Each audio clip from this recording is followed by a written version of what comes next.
New regulations. The first qualifying session of the year, the sandbags are officially off, and Mercedes already looks like it has an absolute rocket ship.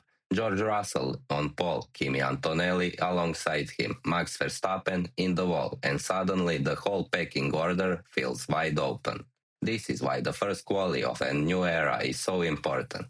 Everybody talks all winter, everybody hides pace in testing, but Saturday is where the truth finally shows up. And if this session is anything to go by, Mercedes may have shown their hand way earlier than the rest. Let's start with Q1 because this is where the chaos really began. Three drivers didn't settle up time. Carlos Sainz and Lance Stroll didn't even get out of the garage, and Max Verstappen's session ended in the worst way possible with a massive crash into turn 1. From what we saw, Max had rear locking, the car snapped away from him, and from that point, there was basically nothing he could do. It's a real shame because before that happened, this looked like a session where Red Bull could still be in the fight, especially with Isack Hadjar showing serious pace. While Max was out, the new Cadillac outfit also took a hit with Valtteri Bottas and Sergio Perez both knocked out, and Fernando Alonso completed the Q1 exits. That immediately raises the question about Aston Martin.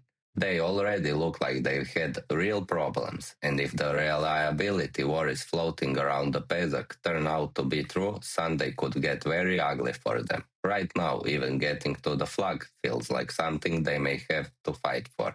Cadillac is a new team on the grid, 11th team, so it doesn't surprise they are the last on pace. Now let's go to Q2, where the pace looked more settled, but the order still told us a lot. Franco Colapinto qualified 16th and Alex Albon 15th. Alpine still looks like the team that's learning, and Williams still doesn't look like it has enough in the car yet to do anything special. They are overweight. Next up were Pierre Gasly and Esteban Ocon. Then Oli Behrman in 12th and Nico Hülkenberg in 11th. Haas looked decent in testing, but this is where they stand right now. While Audi has to be very encouraged for a first season effort, to be this close to the top end already is seriously impressive. Hülkenberg missing the top 10 by just one place tells you Audi may be a lot more competitive than people expected. Into Q3 now, and this is where the grid gets really interesting. Gabriel Bortoleto was 10th, and that's frustrating because he couldn't get the car back to the pits, so he was stuck there and couldn't really improve. In 9th was rookie Arvid Lindblad, and even though there was a mistake on the final lap, that is still seriously impressive performance from the rookie.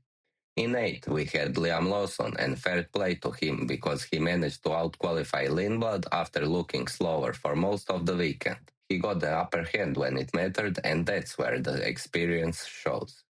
Then in 7th was Lewis Hamilton. That's a bit disappointing for Ferrari because the car looked quick, but it also looked tricky to hook up over one lap.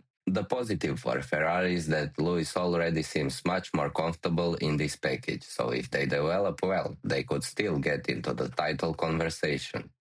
P6 and P5 were McLaren boys, Lando Norris and Oscar Piastri. For the defending driver champion and constructor champions, that's not where they want to be. Right now, they just don't seem to have the Mercedes level speed. That doesn't mean they're out of it, but it does mean development is going to be everything this season, because if they don't find performance quickly, they could lose control of both titles.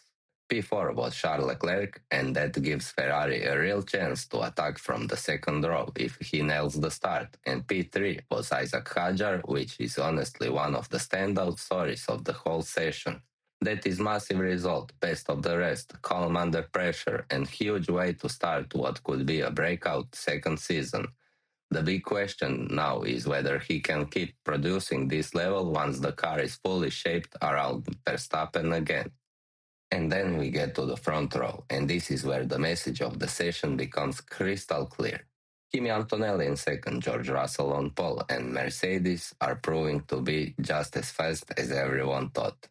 What makes Kimi's lap even crazier is that he had that big FP3 crash. The mechanics had to rebuild the car, and he still stuck it on the front row. If he can do that without a perfect setup window, that tells you just how strong this Mercedes really is. And George on the pole just confirms it. The sandbags are gone. Mercedes looks like miles in front right now, and if this advantage holds into the race and into the next few rounds, we may genuinely be looking at the next world champion already being in that Mercedes garage.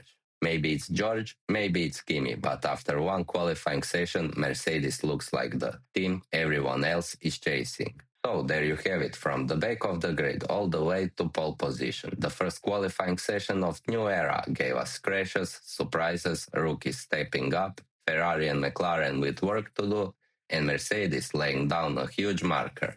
Now the big question is race pace. These new cars are going to behave very differently on Sunday, so we'll have to see whether Mercedes can keep that advantage when it really counts. If you enjoyed the video, let me know your biggest surprise from qualifying, and don't forget to like, comment and subscribe. I'll see you tomorrow for the race review.